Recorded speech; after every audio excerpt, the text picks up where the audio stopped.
Halo, perkenalkan nama saya Adina Natasha dengan NPM 2351010. Saya merupakan salah satu mahasiswa dari Universitas Internasional Batam, Fakultas Hukum.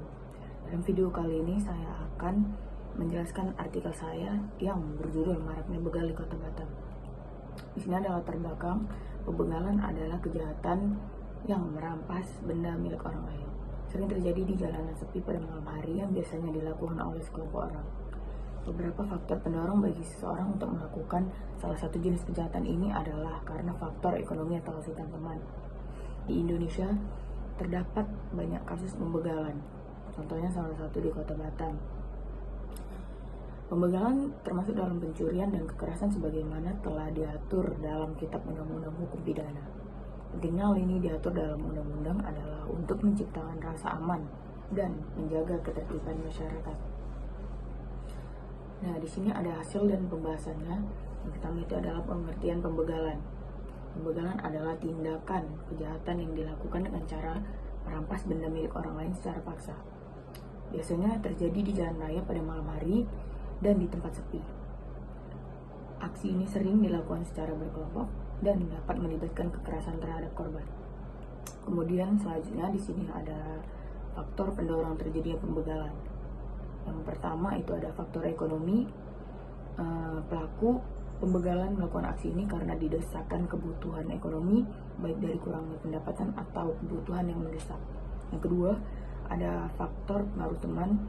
Biasanya anak-anak remaja sering terlibat dalam pembegalan karena mereka terpengaruh dari teman-teman sebayanya yang ingin membuktikan keberaniannya atau terpaksa oleh kelompoknya. Yang ketiga, itu ada faktor lingkungan dan pendidikan. Dikarenakan kurangnya pendidikan dan lingkungan yang buruk, termasuk lingkungan keluarga yang tidak mendukung, dapat mendorong seseorang untuk terlibat dalam tindakan kejahatan termasuk kejahatan pembegalan ini. Kemudian di sini ada kasus pembegalan di Kota Batam, di mana letak lokasi daerah rawan tersebut adalah yaitu yang pertama ada di jalan depan Southling menuju Universitas Internasional Batam.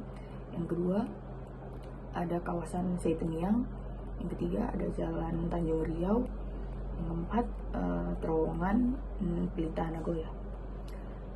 Kemudian di sini ada barang-barang yang sering dirampas dalam pembegalan. Biasanya itu ada handphone, sepeda motor, gawai, dompet, dan barang-barang berharga lainnya. Kemudian di sini selanjutnya ada dampak pembegalan. Dampak dari adanya aksi kejahatan pembegalan ini sangat terpengaruh terhadap sosial dan ekonomi.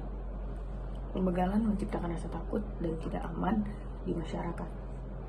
Pembegalan menyebabkan kerugian material yang sangat signifikan bagi korban, serta mempengaruhi citra daerah yang rawan begal, sehingga berdampak pada investasi dan pariwisata. Kemudian di sini ada upaya penanggulangan pembegalan.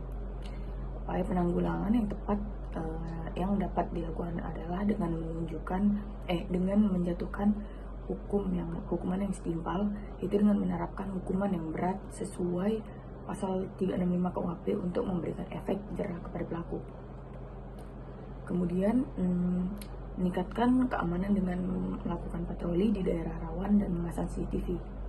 Lalu memberikan edukasi kepada masyarakat, terutama kepada remaja tentang bahaya dan konsekuensi hukum pembegalan, serta mempertegas pengawasan orang tua, di mana orang tua harus aktif dalam membimbing dan mengawasi aktivitas anak-anak mereka. Kemudian terakhir di sini ada kesimpulan, pembegalan merupakan tindakan kriminal yang serius yang mengancam keselamatan jiwa korban. Hal ini disebabkan oleh faktor ekonomi, lingkungan, dan pengaruh teman sebaya. Kasus yang terjadi di Kota Batam menunjukkan pentingnya penegakan hukum yang tegas dan upaya pencegahan yang komprehensif. Penegakan hukum yang tegas dan hukuman yang berat diharapkan